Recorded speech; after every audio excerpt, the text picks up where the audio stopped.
বিসমিল্লাহির রহমানির রহিম। আলোচনার বিষয় হলো জাহান্নাম। জাহান্নাম কি কেউ চিনেন? দেখছেন কেউ? জাহান্নামটা কতটুকু হতে পারে তাও জানেন না। জাহান্নাম একটা আরবি শব্দ, যা মহাগ্রন্থ আল কুরআনুল কারীমের অনেক জায়গায় আল্লাহ তাআলা জাহান্নামের নাম নিয়েছেন। আমাদের বাঙালি ভাষাভাষী মানুষদের নিকট এই জাহান্নামটা দুজক নামে পরিচিত।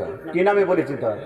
দুজক নামে পরিচিত। আবার অসংখ্য জায়গায় আল্লাহ তাআলা জাহান্নামকে নারুন শব্দের মাধ্যমে উল্লেখ করেছেন। এই জাহান্নামে ওই সমস্ত ব্যক্তিদেরকে দেওয়া হবে যারা মহান আল্লাহ তাআলার দিদার লাভ করতে পারবে না, আল্লাহ তাআলার সন্তুষ্টি অর্জন করতে পারবে না, আল্লাহ তাআলার ক্ষমা নিতে সক্ষম হবে না। ওই ব্যক্তিদেরকে শাস্তি স্বরূপ যে জায়গায় প্রেরণ করবেন, ওই জায়গাটার নামই হলো জাহান্নাম। সম্মানিত মুসলিম ভাই, জাহান্নাম কতটুকু বলেন তো? জাহান্নাম কতটুকু কেউ কি বলতে পারবো? ছোট না বড়? আমরা বড় অনেকেই মনে করি জাহান্নাম সামান্য কিছু জায়গা হয়তো হবে, এটা আমাদের একটা ধারণা।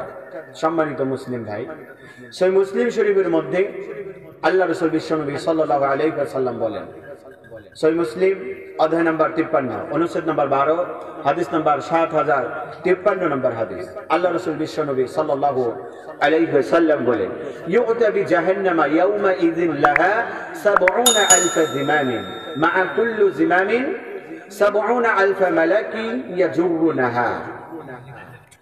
আব্দুল্লাহ ইবনে মাসউদ রাদিয়াল্লাহু তাআলা আনহু তিনি বলছেন, আল্লাহ রাসূল সাল্লাল্লাহু আলাইহি ওয়াসাল্লাম বলেন, কিয়ামতের ময়দানে মহান আল্লাহ তাআলা ফেরেশতাদেরকে নির্দেশ দিবেন, হে ফেরেশতারা, জাহান্নামটাকে একটু ধরে হাসরের ময়দানে নিয়ে আসো, জাহান্নামটাকে একটু টেনে টেনে হাসরের ময়দানে নিয়ে আসো।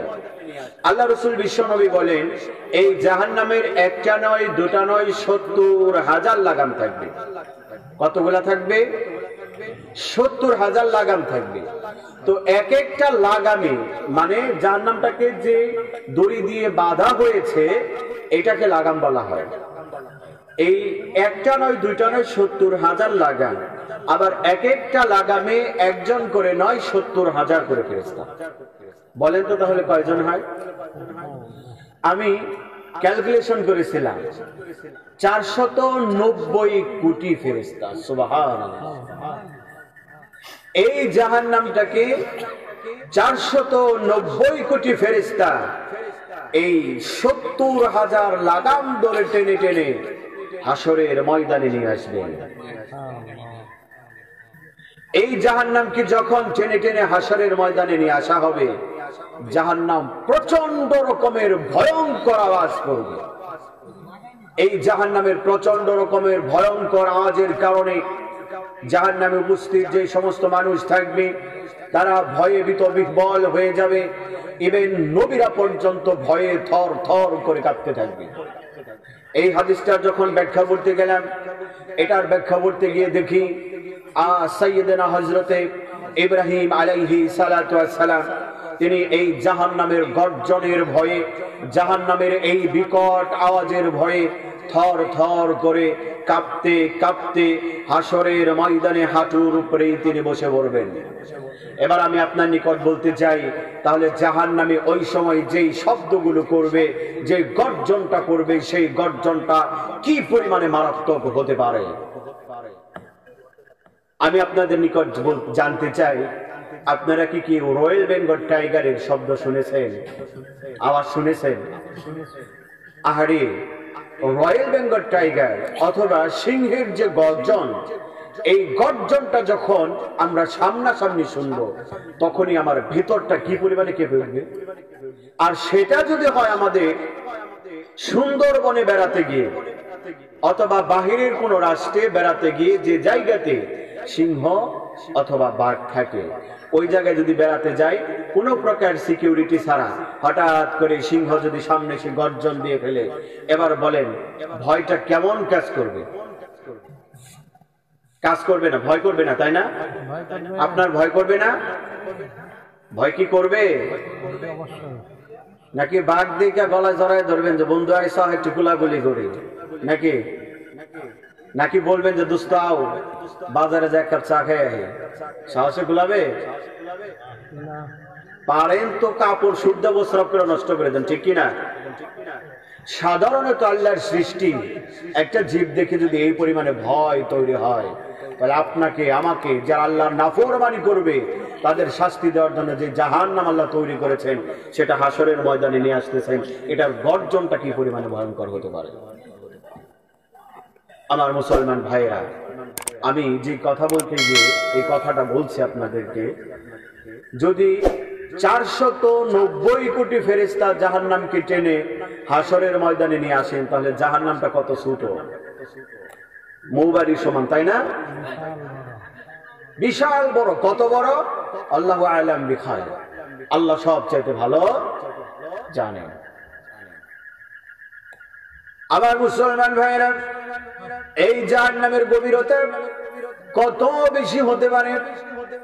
হযরত আবু হুরায়রা রাদিয়াল্লাহু তাআলা আনহু থেকে হাদিসটা বর্ণিত।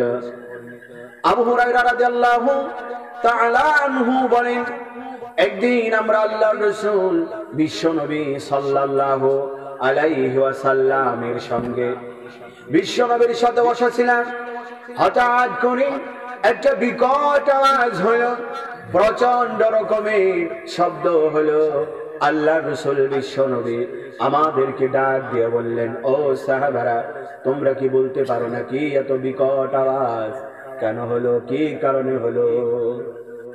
সাহাবায়ে কেরামদের একটা বৈশিষ্ট্য হলো, সাহাবায়ে কেরামদের একটা আদব হলো, যখন আল্লাহর রাসূল বিশ্বনবী সাহাবাদেরকে প্রশ্ন করতেন, ও সাহাবারা, তোমরা কি বলতে পারো নাকি এই শব্দটা কেন হলো, ঈমান কাকে বলে, সালাত কেন পড়তে হবে, এই ধরনের প্রশ্ন যখন আল্লাহর রাসূল বিশ্বনবী সাহাবাদেরকে করতেন, আল্লাহর রাসূল বিশ্বনবী প্রশ্ন করার সঙ্গে সঙ্গে সাহাবাদের উত্তর হতো এমনটা, আল্লাহ এবং তার রাসূলই সব চাইতে ভালো জানে।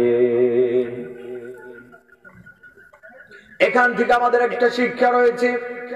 শিক্ষাটা হলো, আজকে ধরেন আমরা এখানে দুইজনে বসে আছি, অথবা মসজিদের মধ্যেই আমি আর আমাদের প্রাণপ্রিয় মুতালিব সাহেব বসে আছি। হঠাৎ করে একজন মুসল্লি এসে প্রশ্ন করলেন মুতালিব সাহেবকে যে, হুজুর বা ইমাম সাহেব, সালাত কিভাবে আদায় করতে হবে?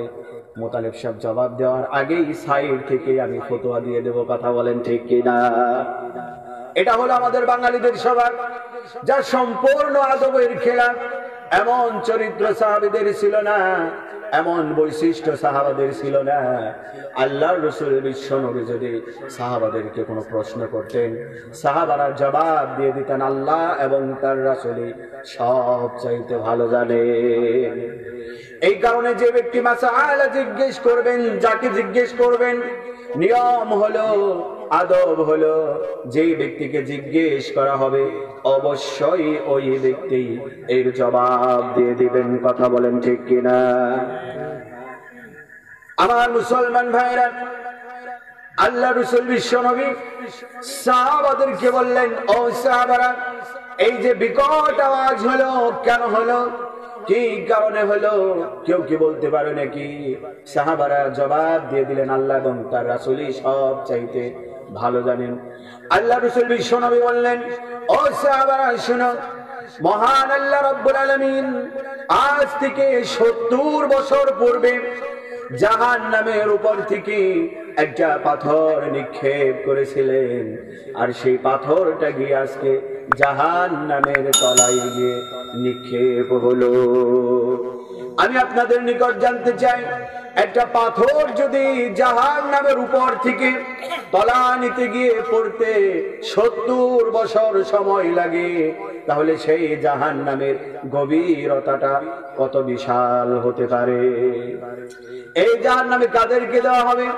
মানুষদেরকে দেওয়া হবে শুধুমাত্র তার পাপের কারণে, শুধুমাত্র তার গর্হিত আমলের কারণেই এই জাহান্নামে তাকে দেওয়া হবে, কথা বলেন ঠিক কিনা?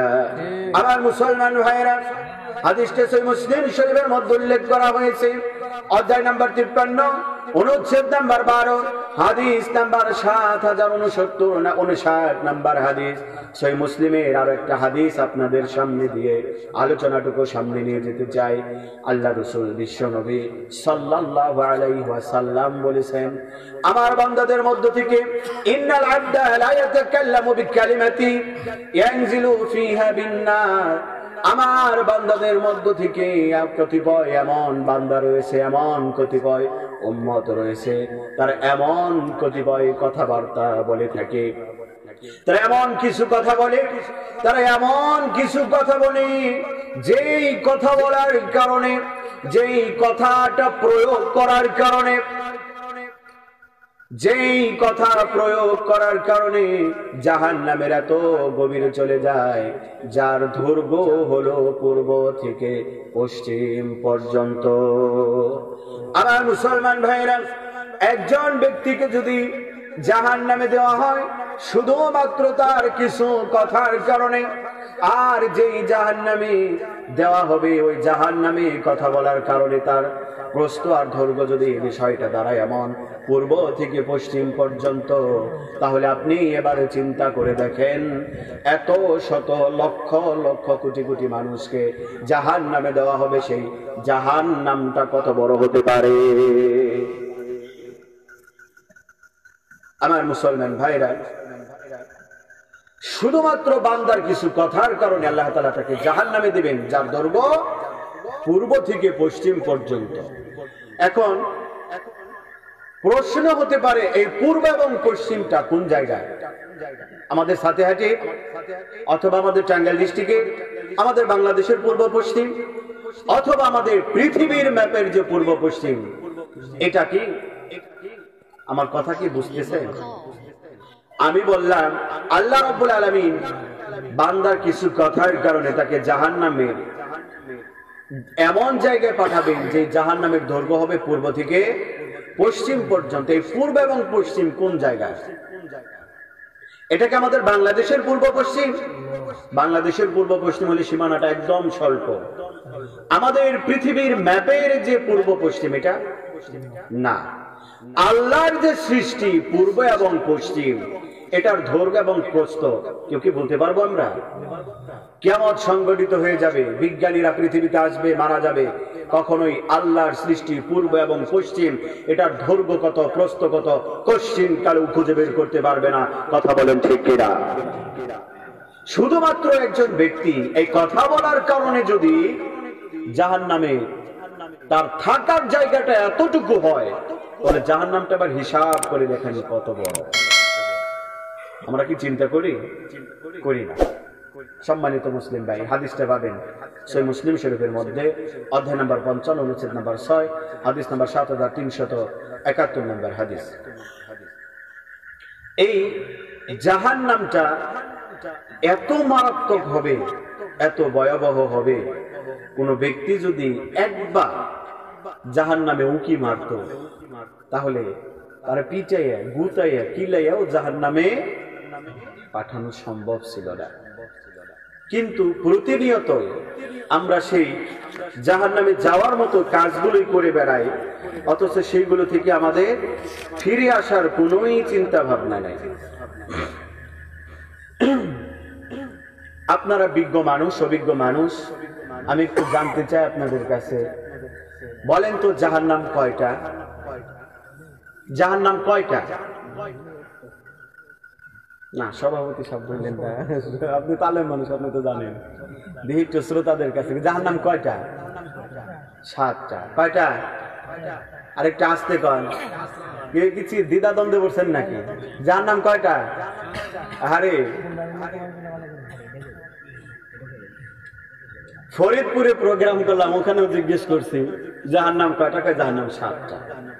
একটু আগে আপনাদেরকে একটা হাদিস দিলাম, আল্লাহ রাব্বুল আলামিন ফেরেশতাদেরকে বলবেন জাহান্নামটাকে টেনে হেসড়ে শিকল বাঁধা থাকবে, যেন কত হাজার? 70,000 শিকল বাঁধা থাকবে। এই 70,000 শিকল বেঁধে জাহান্নামকে হাসরের ময়দানে নিয়ে আসলেন। কয়টা জাহান্নাম নিয়ে আসা হবে? একটা। আর বাকি 6টা কই রাখছেন? এই হাদিস থেকে প্রমাণিত হয় জাহান্নাম কয়টা? একটা জাহান্নাম। কয়টা? এটা কিন্তু আকীদার বিষয়। আমাদের মাযহাবী বাইরের শতকরা 99 থেকে 99% ব্যক্তিরাই জবাব দিবে জাহান্নাম 7টা। এবার টাঙ্গাইল গেছেন কে কে? একটু হাত উঠান তো দেখি। টাঙ্গাইল কে কে গেছেন? গিয়েছেন কে কে? মানে সবাই যান, তাই তো? আচ্ছা, 7তলা বিল্ডিং দেখছেন টাঙ্গাইলে? দেখছেন? এবার আমি বলি 7তলা বিল্ডিং, বিল্ডিং কয়টা? বিল্ডিং হলো একটা, তালা কয়টা? 7টা। জাহান্নাম হলো একটা, কিন্তু এটার স্তর হলো 7টা। কয়টা? একটা। আমার মুসলমান ভাইরা আবার বলতে পারেন দলিল দেন।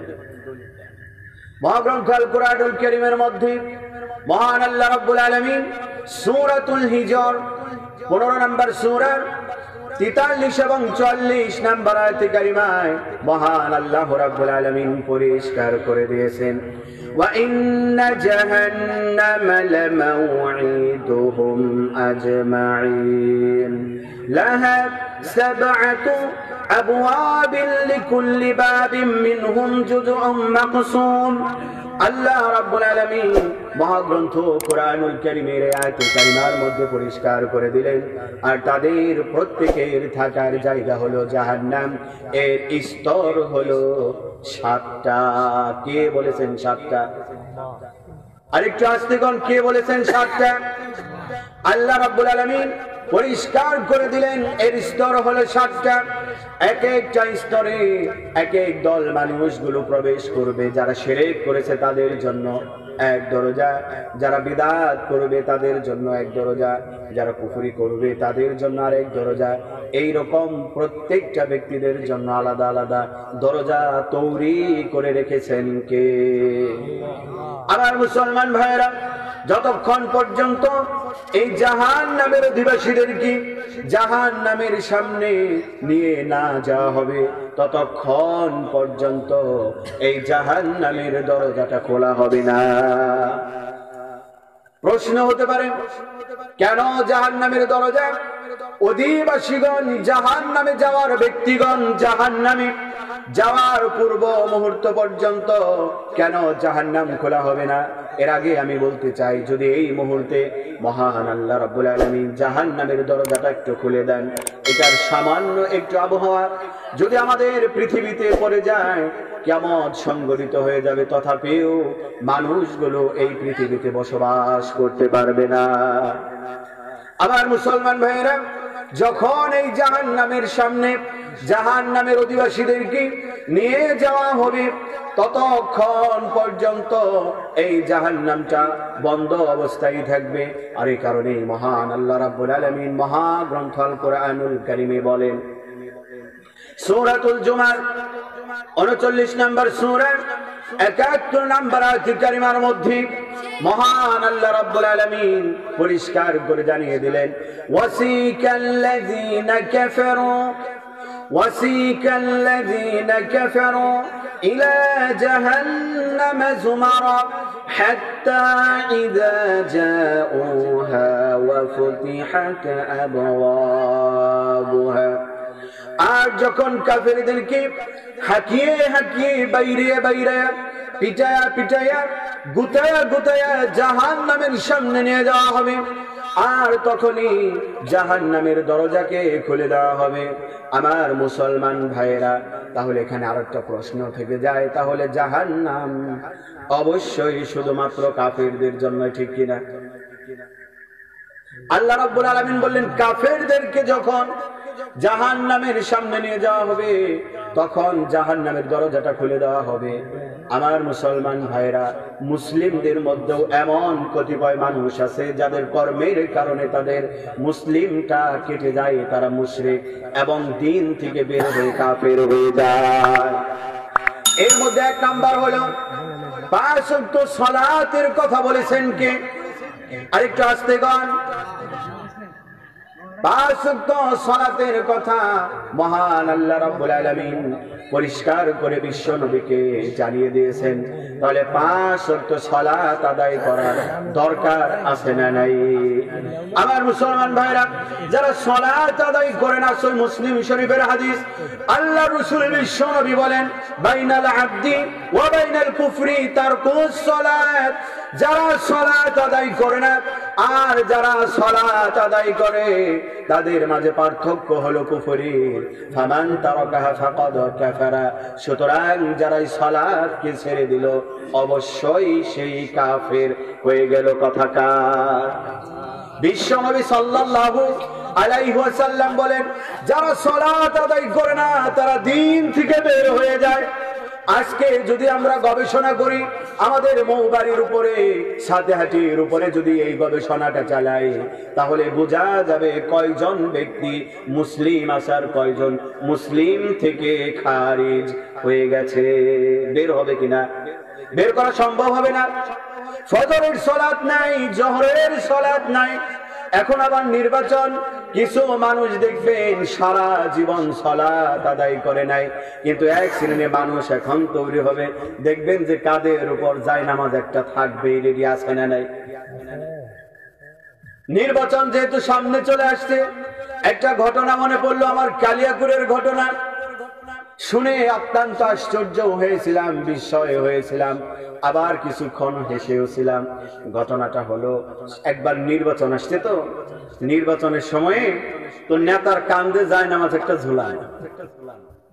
ঝোলানো। এর মধ্যে আমাদের এখানে আসরের আজানটা তো আগে হয়, আমাদের এখানে আসরের আজান আগে হয়েছে, তা আমাদের সাথে আসরের নামাজ পড়ছে। তো আমাদের সামনে থেকে যাওয়ার পর সামনে আরেক মসজিদ, হানাফি মসজিদ, ওখানে আজান হয়েছে, ওখানে গিয়েও নামাজ পড়ছে। কথা কি বুঝতে পারছেন? তাহলে আসরের নামাজ কয়বার পড়ছে? দুইবার, কিন্তু অলরেডি পড়ে ফেলছে। এই নামাজ যারা পড়ে, এই নামাজ যারা পড়বে, কিয়ামত পর্যন্ত যদি এই সালাত আদায় করে, আর এই সালাত তাদেরকে পশ্চিমকালেও জাহান্নাম থেকে বাঁচাতে পারবে না। কথা বলেন ঠিক কিনা? সালাত আদায় করতে হবে কার জন্য? একটু আসতে কর, মানে এমন ভাবে কথা কইতেছে, মানে কথা যদি জুড়ে কন তাহলে মনে একটু ব্যাট দেওয়া লাগবে, নাকি টাকা পয়সা দেওয়া লাগবে। আমার মুসলমান ভাইরা, এইরকম সালাত আবার দেখবেন সারাদিন মানুষ নামাজ পড়ুক আর না পড়ুক, মাগরিবের সময় গিয়ে কিছু মানুষ আবার দেখবেন যে সামনের কাতারে শুধু বীর জমায়। আবার ছোট ছোট বাচ্চাদেরকে দেখলে তাদের বড় মানুষ দশটা আছে না নেই? আরে আপনারা তো সহিহ হাদিসের এলাকার মানুষ, আপনাদের আশেপাশে হানাফি অঞ্চল কম। যেই সমস্ত অঞ্চলে হানাফি ভাইরা আছে, তাদের ওখানে গিয়ে দেখেন ছোট ছোট বাচ্চাদেরকে ঘাড় ধাক্কা দিয়ে তাদেরকে মসজিদ থেকে বের করে দেয়। হারাম! ওরা ব্যক্তির ক্ষমতা নেই ছোট ছোট বাচ্চাদেরকে মসজিদ থেকে বের করে দেওয়া, কোশ্চিন কালেও দিতে পারবেন না। এই অধিকার ইসলাম আপনাকে দেয়নি। কথা বলেন ঠিক কিনা? বরং আমার অনেকগুলো ফলোয়ার আছে দেশের বাহিরে, দুবাইয়ের কয়েকজন আছে, কুয়েতের কয়েকজন আছে, সৌদির কয়েকজন আছে, তাদের সাথে মাঝে মধ্যে কথা হয়। তো ওনারা বলে যে আমরা প্রবাসী থেকে যেটা দেখেছি, ছোট ছোট বাচ্চারা যাতে মসজিদে আসে তাদের জন্য ইমাম সাহেব লজেনের ব্যবস্থা করে। সুবহানাল্লাহ। কুয়েত থেকে একজন ভাই আমাকে বললেন, ভাই আমাদের মসজিদে বাচ্চাদের জন্য খেলনার ব্যবস্থা করে দেওয়া হয়েছে মসজিদে। কেন? কারণ হলো বাচ্চারা ছোটবেলা থেকে যদি মসজিদে যায়, তাহলে তারা ওই সংস্কৃতিতেই গড়ে উঠবে, তারা ওই কালচারেই বড় হবে যে আমাদের জায়গা, খেলার জায়গা, ইবাদতের জায়গাটাই মসজিদ। কথা বলেন ঠিক কিনা?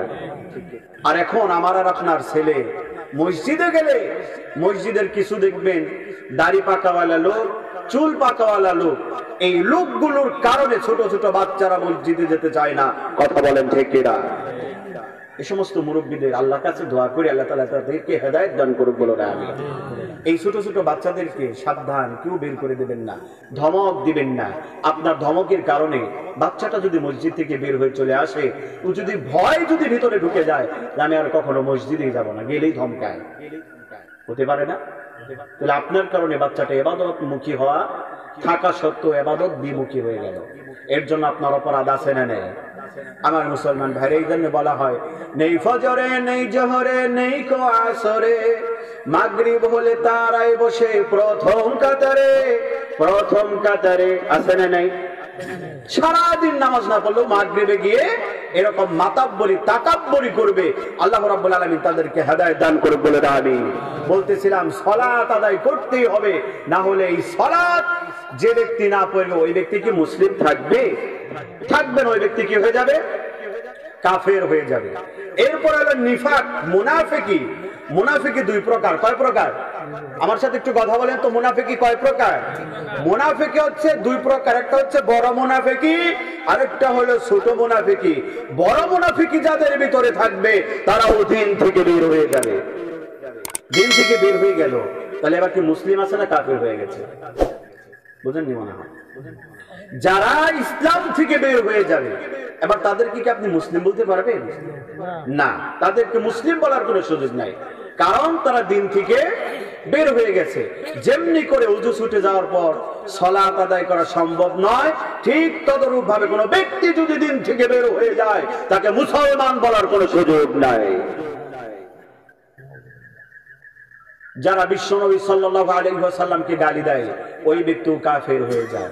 যারা শিরকে আকবার করে তারাও কাফের হয়ে যায়। এবার আপনি মিলায়ে দেখেন সমাজে কয়টা মুসলিম আছে। সাহাবীরা অন্য কোন আমল যদি ছুটে যেত কাফের মনে করতেন না। যখনই তারা এক ওয়াক্ত সালাত, কয় ওয়াক্ত? খুব কি বেশি? এক ওয়াক্ত সালাত, ধরেন যে ফজরের সালাত আদায় করতে পারে নাই, সাহাবাদের বৈশিষ্ট্য ছিল আমাদেরকে আজকে আমরা দিন থেকে বের হয়ে গেছি, আমরা কাফের হয়ে গেছি। তাড়াতাড়ি তারা মসজিদে গিয়ে সালাত আদায় করে আল্লাহর কাছে তওবা করতেন, ইস্তিগফার করতেন, কান্নাকাটি করতেন। এটা ছিল সাহাবীদের বৈশিষ্ট্য। আর আমরা বছরে নামাজ পড়ি মাত্র 2 দিন, আবার কেউ পড়ি সপ্তাহে 1 দিন, আবার কেউ সারা জীবনে একবারও পড়ি না। আবারও কি যে আপনি কাফের বলেন, দেখবেন আপনার সাথে ঝগড়া বাঁধাই দিচ্ছে। সম্মানিত মুসলিম ভাই, এই শ্রেণীর লোকদেরকে ফেরেশতারা হাঁকাইয়া গুতাইয়া বাইরাইয়া ধাক্কাইয়া জাহান্নামের দরজার সামনে নিয়ে যাবে। অতঃপর ওই জায়গায় উপস্থিত নিয়োজিত যে ফেরেশতা, ওই ফেরেশতা তাদেরকে নিয়ে যাওয়ার পরে ফেরেশতারা দরজাটা খুলে দেবে। যদি আমাদের দেশের এক শ্রেণীর ওয়াইজগণ বলতেছেন যে যখন দরজার সামনে নিয়ে যাওয়া হবে তখন মালিক নামক ফেরেশতা, ওই ফেরেশতা দরজা খুলে দেবে। মালিক শব্দের অর্থই তো ফেরেশতা। কথা কি বুঝতে পারছেন? মালিক নামক ব্যক্তি কোনো ফেরেশতা নয়, মালিক নামের যে নামটা এটা কোনো ফেরেশতা নয়। মালাকুন শব্দের অর্থ হলো ফেরেশতা, অর্থাৎ ওই জাহান্নামে নিয়োজিত যে ফেরেশতারা আছে ওদেরকে নিয়ে যাওয়ার পরে তখন জাহান্নামের দরজাটা খুলে দেবে। এবার মহান আল্লাহ রাব্বুল আলামিন তাদের ঠিকানা করে দিলেন জাহান্নাম। জাহান্নামে দেওয়ার পরে এই জাহান্নামের দরজাটা শক্ত করে আটকিয়ে দেবেন। আমি এই আয়াতে কারিমে যাওয়ার আগে সামান্য একটা উদাহরণ আপনাদের সামনে দিতে চাই। এই বছরে আমাদের বাংলাদেশে তাপমাত্রার রেকর্ডটা ভেঙে ফেলেছিল, কথা ঠিক কিনা? বিগত 45 বছরের রেকর্ড তাপমাত্রা ভেঙে দিয়েছে। কারণ হলো আমাদের বাংলাদেশে স্বাভাবিকভাবে যখন গরমের দিন আসে তখন 35 ডিগ্রি সেলসিয়াস অথবা আপনার 38 ডিগ্রি সেলসিয়াস এইরকম তাপমাত্রা হয়, যেটা আমাদের বাঙালিদের জন্য সহনীয় অবস্থা। কিন্তু এই বছর 45.2 ডিগ্রি সেলসিয়াস তাপমাত্রা হয়েছিল। আমি একতলা বাসার ভিতরে থাকি। আমি এই বাসাটাকে সকাল বেলায় একবার পানি দিয়ে ভিজাই, আবার বিকেল বেলা আরেকবার পানি দিয়ে ভিজাই, না হলে বাসার ভিতরে গরমের কারণে থাকা যায় না। এটা কিন্তু আমার অবস্থা বললাম। বাসার ভিতরে যারা এই প্রচন্ড গরমের মধ্যে থেকেছেন, ঘরের সমস্ত দরজাগুলো সমস্ত জানালাগুলো খুলে দিয়েছি। কেন খুলে দিলাম? কারণ ঘর থেকে গরম বাতাসগুলো বের হয়ে যাবে, বাহির থেকে ঠান্ডা কিছু বাতাস এসে ঘরটাকে শীতল করবে। এই কারণেই তো ঠিক কিনা? এরপরে ফ্যানচারি, চার্জার ফ্যানচারি কত কিছুই ছেড়ে দিলাম। ঘরের এই গরম আবহাওয়া থেকে রক্ষা পাই না। কিন্তু যখন এই জাহান্নামে আপনাকে ভিতরে প্রবেশ করিয়ে দিয়ে সমস্ত কিছু বন্ধ করে দিবে, ইমাম আজ-যাহাবী রাহিমাহুল্লাহু তাআলা তার তাফসিরে তাবারির মধ্যে সুন্দর করে উল্লেখ করে দিয়েছেন। মুজাহিদ রাহিমাহুল্লাহু তাআলা তিনি বলেন, যখন এই জাহান্নামের ভিতরে মানুষদেরকে দেওয়ার পরে দরজাটাকে শক্ত করে আটকে দেওয়া হবে, যাতে করে জাহান্নামের ভিতর থেকে এক ফোঁটা জাহান্নামের বাতাসটা বাহির বের হতে না পারে, অথবা বাহির থেকে একটু বাতাস বা আবহাওয়া ভিতরে ঢুকতে না পারে। এবার আমি আপনার কাছে জানতে চাই, এবার বলেন তো তাহলে কি জাহান্নামের আগুনের অথবা শাস্তির মাত্রা কি তীব্র হবে নাকি হালকা হবে? তীব্র হবে। কথা কি বুঝতে পারতেছেন? সহজভাবে বলি, জাহান্নামে ঢুকানোর পরে জাহান্নামের সমস্ত দরজাগুলো বন্ধ করে দেওয়া হলো। জাহান্নামে কোনো ভেন্টিলেটর নাই, যেটা বিল্ডিং এর ভিতরে দেওয়া হয় যাতে গড়ের আবহাওয়া গুলো বাইরে চলে যায়। কোনো ভেন্টিলেটর নাই, বাতাস চলাচলের কোনো রাস্তা নেই, না কোনো ছিদ্র আছে, না কোনো ফুটা আছে, কিচ্ছু নাই। সমস্ত কিছু একদম আটকিয়ে দেওয়া। আটকানোর পরে তাদেরকে ওই জাহান্নামে দেওয়া হবে। আবার জ্বলতেছে আগুন, আবার কোথাও তীব্র ঠান্ডার মানে শাস্তি দেওয়া হচ্ছে। এবার আপনি চিন্তা করে দেখুন তো, সমস্ত কিছু যখন আটকিয়ে দেওয়া হয় তখন শাস্তিটা কঠিন হবে না সহজ হবে? কঠিন হবে। আরেক কারণে মহান আল্লাহ রাব্বুল আলামিন বলেন সূরাতুল বালাদ 90 নম্বর সূরার 19 এবং 20 নম্বর আয়াতে কারিমার মধ্যে মহান আল্লাহ রাব্বুল আলামিন বলেন ওয়াল্লাযীনা কাফারু বিআয়াতিনা হুম আসহাবুল মাশআমা আলাইহিম নারুম মুসাদা। আর যারা আমার আয়াতসমূহকে প্রত্যাখ্যান করেছে, আর যারা আমি আল্লাহর আয়াতসমূহের সাথে কুফরি করেছে, অবশ্যই তাদের থাকার জায়গা হবে জাহান্নাম। আর তারাই হলো হতভাগা, তারাই হলো কপাল পোড়া, আর তাদেরকে অবশ্যই অবরুদ্ধ করে রাখবে জাহান্নামের আগুন। মুসাদাতুনের ব্যাখ্যা বেশ কয়েকটা তাফসীর গ্রন্থের মধ্যে দেখলাম। মুসাদাতুন শব্দের অর্থ হলো যখন কোনো কিছু একদম আটকিয়ে দেওয়া হয় অথবা বন্ধ করে দেওয়া হয়, এটাকে বলা হয় মুসাদাতুন। এই মুসাদাতুন শব্দের মাধ্যমে মহান আল্লাহ রাব্বুল আলামিন পরিষ্কার করে জানিয়ে দিলেন অবশ্যই জাহান্নামীদেরকে জাহান্নামে ঢুকানোর পরে তাদের শাস্তির তীব্রতা করার জন্য, তাদের আযাবগুলো আরো তীব্র হওয়ার জন্য আমি জাহান্নামের দরজাগুলোকে বন্ধ করে দেব, যাতে করে তাদের আযাবটা আরো বেশি হয়। আমার মুসলমান ভাইরা, এই হলো অবস্থা। তাহলে আগেই বলেছি জাহান্নাম কিন্তু একটা, এটার স্তর কয়টা বলছিলাম? 7টা স্তর বলছিলাম। এর মধ্য থেকে 1 নাম্বার স্তর হলো 7টা স্তর। একটু আস্তে আস্তে শোনেন আপনারা। 1 নাম্বার স্তর হলো জাহিম। 1 নাম্বার স্তরের নাম কি? জাহিম। 1 নাম্বার স্তরের নাম কি? জাহিম। মহান আল্লাহ রাব্বুল আলামিন বলেন فَأَمَّا مَنْ طَغَى وَآثَرَ الْحَيَاةَ الدُّنْيَا فَإِنَّ الْجَحِيمَ هِيَ الْمَأْوَى। আর যে ব্যক্তি সীমা লঙ্ঘন করেছে, পার্থিব জীবনকে যারা প্রাধান্য দিয়েছে, যারা সীমা লঙ্ঘন করেছে, পার্থিব জীবনকে যারা প্রাধান্য দিয়েছে, নামাজের সময় হয়েছে নামাজ আদায় করে নাই, সালাতের সময় হয়েছে সালাত আদায় করে নাই, দোকান নিয়ে ব্যস্ত, ব্যবসা নিয়ে ব্যস্ত, কাজ কর্ম নিয়ে ব্যস্ত, মহান আল্লাহ রাব্বুল আলামিনের ডাকে সাড়া দেয় নাই, অবশ্যই ওই ব্যক্তিদের থাকার জায়গা হবে জাহিম।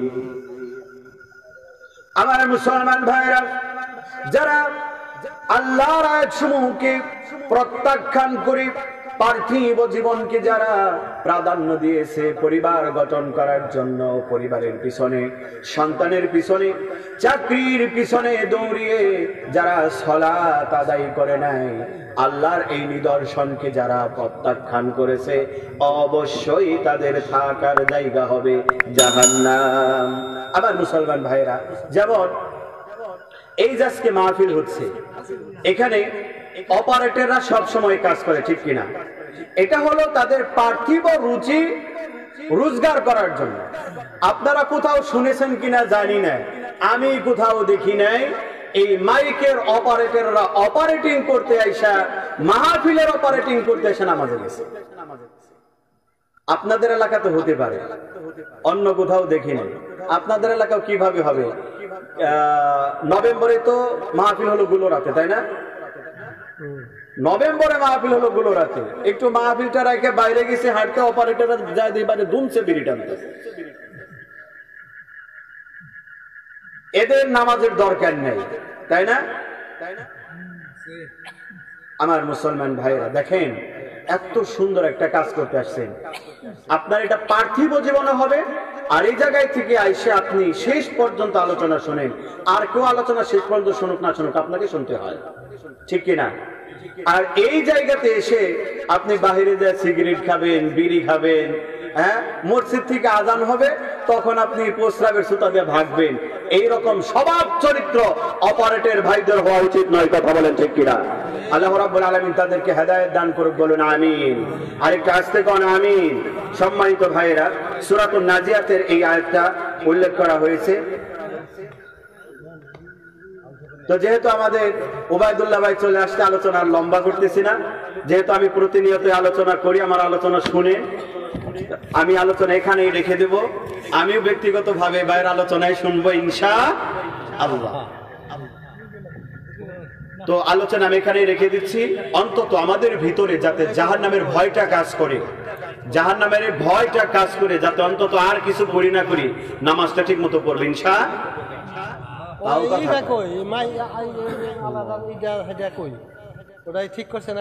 কথাও কন না, আলোচনাও শোনেন না, আবার নিজেরা গল্প করতেছে। অন্তত এতটুকু কি বলতে পারবেন যে আজকে থেকে নামাজ পড়বেন? দেখেন ইনশাল্লাহ কি শক্তি। আহারে, মনে 6 মাস ধরে ইনশাল্লাহ না খেয়ে রয়েছে। দুইজন তো কইতাছেন, আন্টির তো খবরই নাই না, কইতাছে ভাবতাছে যে কই কি বিপদে পড়বো নাকি। ইনি সিদ্ধান্ত আইসে এলাকার সভা না আইলে তো দেখা যায় কেমন, বল্লা থেকে ইমাম সাহেব আসবে, তারপরে মুয়াজ্জিম সাহেব আসবে, এদের আইসা যদি একটু মানুষজন না দেখে তো যায় এই সুযোগে। এই কারণে আসছেন। ইনশাল্লাহ যদি বইলা যদি বিপদে পড়েন, যে কয়জন আসছেন আমার বিশ্বাস সবচেয়ে নামাজ পড়েন, ঠিক কিনা? ইনশাল্লাহ যদি একটু গ্যাপ থাকে পড়বেন তো ইনশাল্লাহ। কিয়ামতের ময়দানে 5টা হিসাব আগে নেওয়া হবে, এর মধ্যে একটা হিসাব হলো নামাজের হিসাব, তাই না? নামাজের হিসাবটা দিয়ে যদি ঠিক পড়েন, বাকি রাস্তা কিভাবে যাবেন? আপনাদের তো আর বিশ্বাস এরকম না যে চরমনের পিসাবের মতো জাহাজ নিয়ে আপনাদেরকে নিয়ে যাবে। আপনাদের তো আর জাহাজ নেই, আছে কি? জাহাজ নেই। আমরা সরাসরি কার সুপারিশ আশা করি? আল্লাহর সুপারিশ, মুহাম্মদ সাল্লাল্লাহু আলাইহি সাল্লামের সুপারিশ। আল্লাহ তো সুপারিশ করবেন না, আল্লাহর কাছে সুপারিশ করা হবে, আল্লাহ গ্রহণ করবে। কথা বুঝতে পারছেন? আল্লাহ সুবহানাহু ওয়া তাআলা আমাদেরকে